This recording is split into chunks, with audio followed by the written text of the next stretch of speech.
예, 안녕하십니까. 최이배입니다. 지난 21일 윤석열 당선자는 경제 6단체장과 오찬 회동을 했습니다. 윤 당선자는 기업 경영의 자유를 위해 제도적 방해 요소를 제거하겠다는 의견을 밝혔습니다. 재계 단체장들은 하나같이 기업 경영의 방해 요소로 노동자들의 정당한 권리를 언급했습니다. 그 중에 눈에 띄는 것은 허창수 정경련 회장이었습니다. 허 회장은 국내 건설회사 CEO 중 가장 많은 연봉을 받는 GS건설의 대표이사기도 합니다. 우리나라에서 산업재해가 가장 많이 발생하는 곳이 건설 현장입니다. 그 이유는 건설회사는 몇 단계의 하청을 거치면서 하도급 금액을 후려쳐서 결국 현장 노동자의 생명을 책임질 생명줄 하나, 안전판 하나 제대로 갖출 수 없는 구조적인 문제를 가지고 있기 때문입니다. 이런 걸 뻔히 알고 있을 허창수 회장이 안전은 중요하지만 기업인을 잠재적 범죄자로 취급하는 중대재해법 보완이 필요하다라고 발언하였는데, 이 발언은 재벌의 대변자인 정경련이 변한 것은 하나도 없구나 하는 것을 보여줬습니다. 정경련은 어떤 조직입니까? 지난 박근혜 정권에서 어버이 연합에 돈을 대고 관제 대물을 조장했습니다.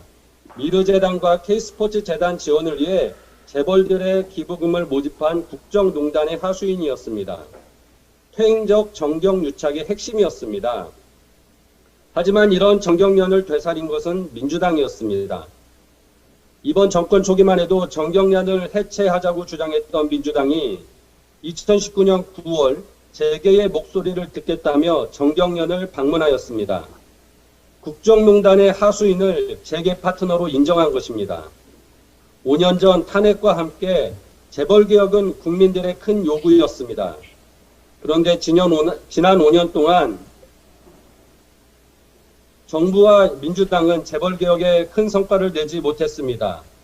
오히려 정권 말기에는 재벌개혁은 후퇴하였습니다. 국정농단 재판에 이어 불법적인 경영권 승계로 재판이 진행 중인 삼성 이재용 부회장을 가석방으로 풀어주었고, 이제는 이 회장의 가신들인 장충기, 최지성 전 임원들까지 가석방했습니다. 법무부는 지금도 가석방된 이재용 부회장을 특경가법상 취업 제한을 적용하지 않고 특혜까지 제공하고 있습니다.